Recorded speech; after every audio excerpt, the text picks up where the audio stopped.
Bismillahirrahmanirrahim. Assalamualaikum warahmatullahi wabarakatuh. Pada kesempatan kali ini kita akan membahas mengenai aset tetap.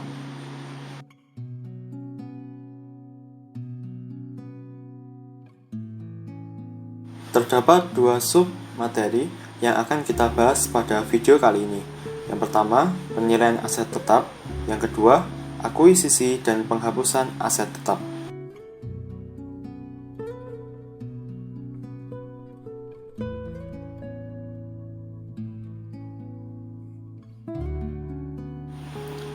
Mula-mula kita harus mengetahui apa itu aset tetap.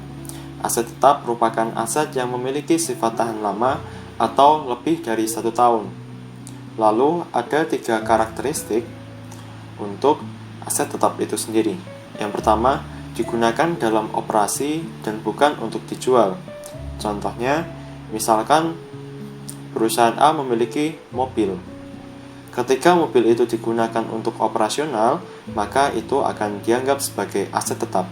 Sedangkan apabila ternyata perusahaan itu adalah perusahaan mobil, yang mobilnya itu diperjualbelikan, maka itu bukan aset tetap.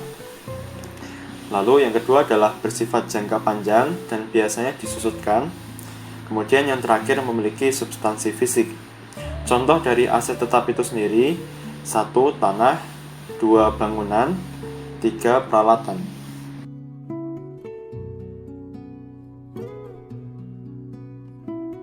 Lalu kita masuk ke dalam penilaian aset tetap. Yang pertama, kita harus mengenal istilah biaya historis.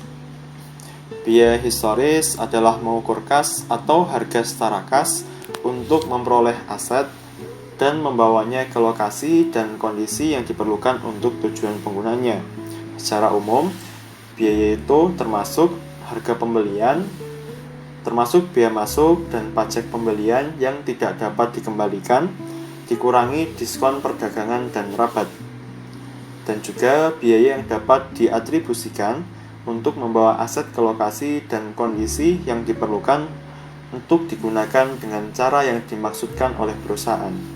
Jadi, ketika kita ingin menentukan nilai dari aset tetap, itu tidak hanya dari harga ketika kita membeli.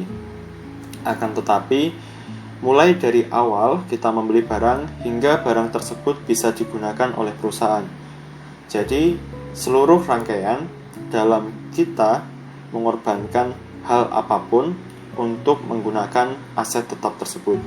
Jadi, misalkan mobil, mulai dari kita beli mobil, kemudian perjalanan mobil tersebut, lalu misalkan asuransinya, nah itu semua adalah biaya historis dari aset tetap tersebut.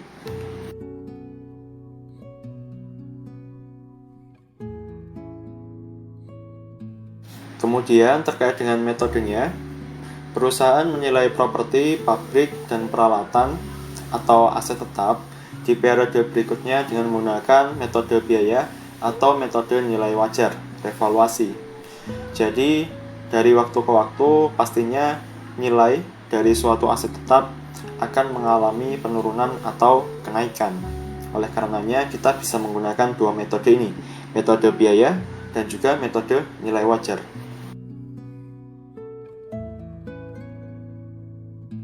Selanjutnya, kita masuk ke pembahasan beberapa aset tetap yang mungkin memiliki karakteristik berbeda dari satu ke yang lain. Yang pertama terkait dengan biaya tanah. Jadi tanah, ketika kita mau menilai, maka hal yang kita masukkan adalah semua pengeluaran dilakukan untuk memperoleh tanah dan menyiapkan untuk digunakan.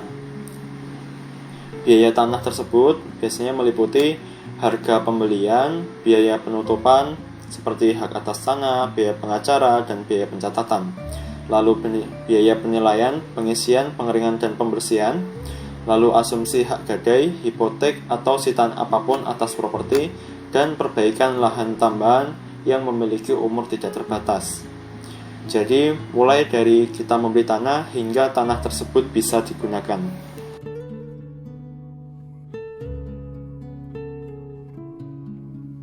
Lalu ada beberapa catatan terkait dengan biaya tanah ini. Perbaikan dengan umur terbatas, seperti jalan masuk pribadi, jalan setapak, pagar, dan tempat parkir dicatat sebagai perbaikan lahan dan disusutkan. Lalu, tanah yang diperoleh dan dimiliki untuk spekulasi diklasifikasikan sebagai investasi. Nah, jadi harus diingat, itu diklasifikasikan sebagai investasi.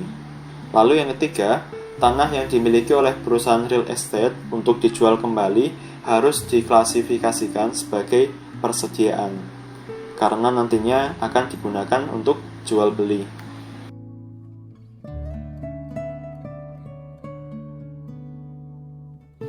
Yang selanjutnya adalah biaya bangunan, mencakup semua pengeluaran yang terkait langsung dengan akuisisi atau konstruksi. Biasanya biaya-biayanya termasuk bahan, tenaga kerja, biaya overhead yang timbul selama konstruksi, dan biaya profesional dan izin pembangunan. Perusahaan menganggap semua biaya yang dikeluarkan, mulai dari penggalian hingga penyelesaian, sebagai bagian dari biaya pembangunan.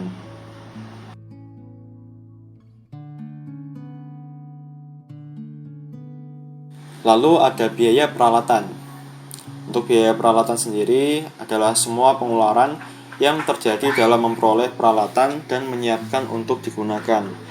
Biaya-biayanya termasuk harga pembelian, biaya pengiriman dan penanganan, asuransi peralatan, biaya yayasan khusus jika diperlukan, biaya perakitan dan pemasangan, dan biaya melakukan uji coba.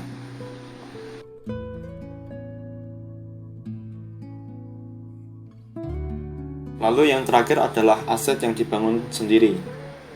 Nah, jadi biaya yang termasuk adalah bahan dan tenaga kerja langsung. Kemudian overhead dapat ditangani dengan dua cara. Tetapkan tidak ada biaya overhead tetap. Lalu tetapkan sebagian dari biaya overhead untuk proses konstruksi. Lalu perusahaan menggunakan metode kedua secara ekstensif ya, untuk yang tetapkan sebagian dari semua biaya overhead untuk proses konstruksi. Nah, jadi ketika kita ingin membangun aset kita sendiri, misalkan bangunan atau misalkan kita peralatan seperti itu, maka mulai dari awal hingga akhir kita harus menghitungnya sebagai biaya aset tersebut. Mungkin kalau kita membuat sebuah kerajinan yang mungkin akan dibuat menjadi sebuah aset gitu ya. Nah, maka mulai dari kita melakukan pekerjaan itu, tenaga kerjanya, bahannya, sampai dengan overheadnya, maka harus kita hitung yang nantinya itu akan menjadi biaya aset tersebut.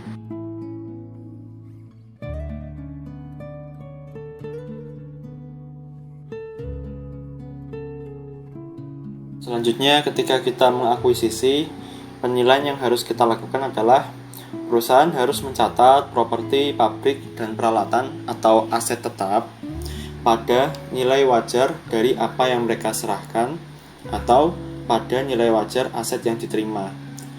Nah, kita bisa memilih mana dari dua tersebut yang lebih jelas menurut persepsi kita sendiri.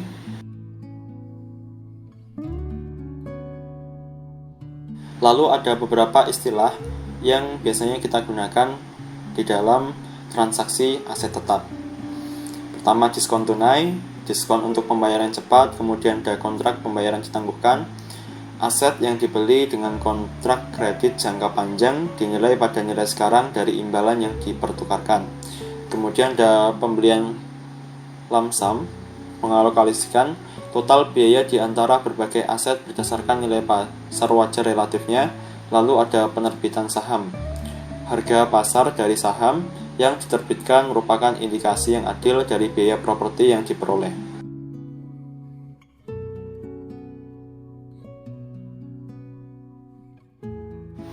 Lalu masuk kepada pertukaran aset non-moneter. Biasanya diperhitungkan atas dasar 1.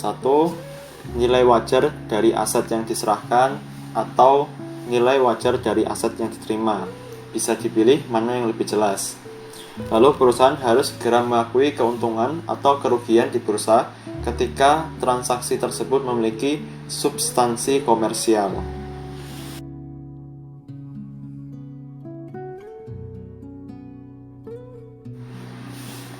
Selanjutnya kita membahas mengenai substansi komersial.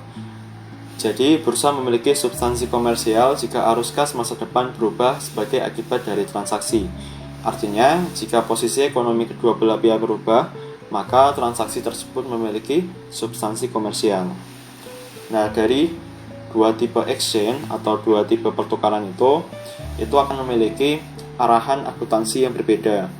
Jadi ketika pertukaran itu memiliki substansi komersial, maka kita mengenali atau mengakui keuntungan dan kerugian secara segera. Sedangkan ketika pertukaran tersebut tidak memiliki substansi komersial, maka kita harus menahan keuntungan terlebih dahulu, lalu kita ketika rugi, maka harus kita akui dengan segera.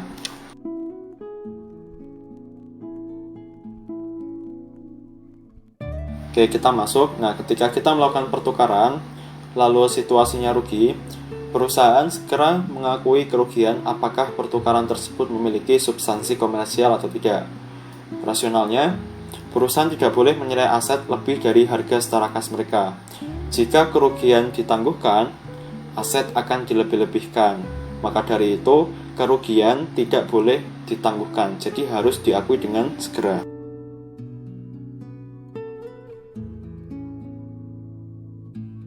Lalu untuk pertukaran, situasi yang menguntungkan memiliki substansi komersial.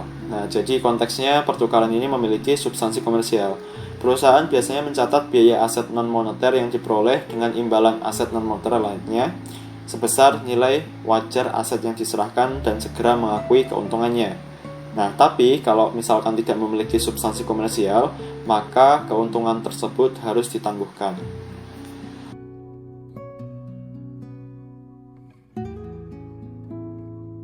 Lalu selanjutnya adalah hibah pemerintah.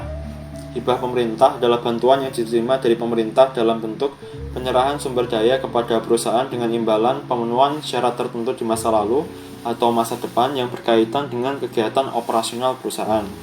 IFRS mensyaratkan hibah untuk diakui dalam pendapatan atau pendekatan pendapatan secara sistematis yang menyesuaikan dengan biaya terkait yang dimaksudkan untuk dikompensasikan.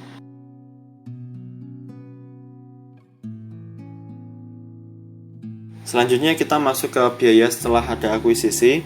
Mengakui biaya setelah akuisisi sebagai aset jika biaya tersebut dapat diukur dengan andal dan besar kemungkinan perusahaan akan memperoleh manfaat ekonomi di masa depan. Bukti manfaat ekonomi masa depan akan mencakup peningkatan yang pertama masa kegunaan, kemudian jumlah produk yang diproduksi, dan kualitas produk yang dihasilkan.